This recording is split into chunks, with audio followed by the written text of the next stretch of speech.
Salam everyone, today I'm going to show you how to make these easy puff pastry samosas. It's super flaky, buttery, and delicious. Let's get started. Starting off with the samosa filling. Start off by peeling the potatoes and then boiling them. I like to add a teaspoon of salt to the water for a little bit of flavor. I like to peel the potatoes first because it gets hard to peel the potatoes after you boil them because it's extremely hot.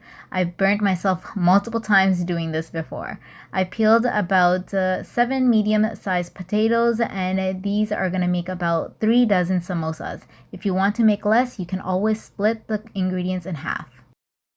While the potatoes are boiling, I'm going to dice 2 red onions for later on.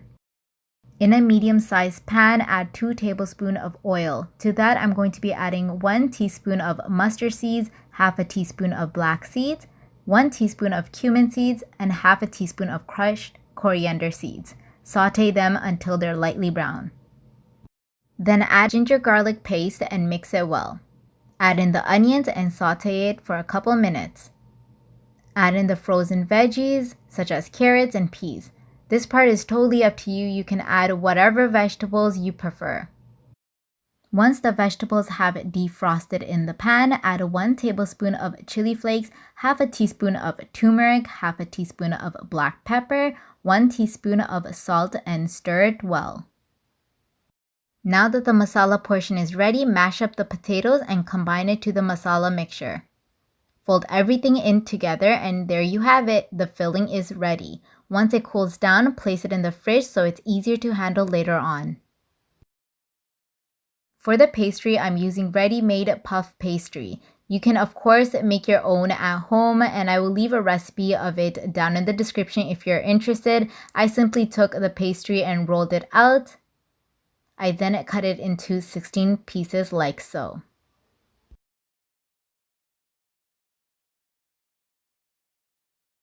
I then took a spoonful of the filling and made it into a ball with my hands and placed it in the middle of the square piece. Now taking some water and flour mixture, I'm placing some on the edges of the square piece. This will act as glue. Now taking another square piece, I'm placing it on top of the filling. Seal the sides shut by pressing it together with your fingers or a fork like this. You can also make triangle samosas by connecting the 2 corners together and sealing it shut so the filling doesn't come out.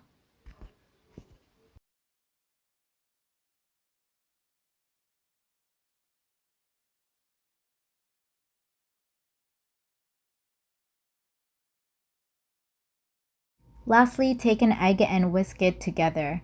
I'm going to be using this mixture for on top of the samosas for an extra shine. Once you place the samosas on a baking tray, I didn't have a pastry brush, so I ended up using a clean paper towel and I just dabbed the egg on top of the samosas. Time to bake the samosas for 20 minutes at 400 degrees Fahrenheit. There you have it, crispy, flaky, and might I add, healthy samosas that taste just as good as deep fried ones. You can serve it with any chutney, it's totally up to you, or you can even have it on its own.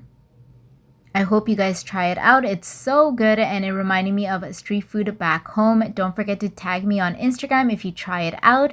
Thank you guys so much for watching. Like I mentioned in my previous food video, I am raising money for the Thirst Relief campaign this Ramadan, and it's a huge honor to be working with Penny Appeal.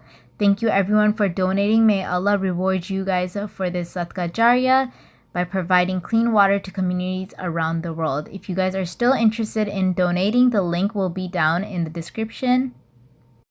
I hope you guys have an amazing Ramadan. I'll see you guys in my next video. Assalamu alaikum. These guys are just showing me how much effort it takes to get some water out of this well. I mean, it's not an easy process for anyone, and not for the people, and not for the animal either. And that's why the solar powered water well is so important, because the water's there on demand 24/7 and it takes hardly any effort at all. Open the taps and there you got fresh water. These panels have changed the whole village and empowered their people.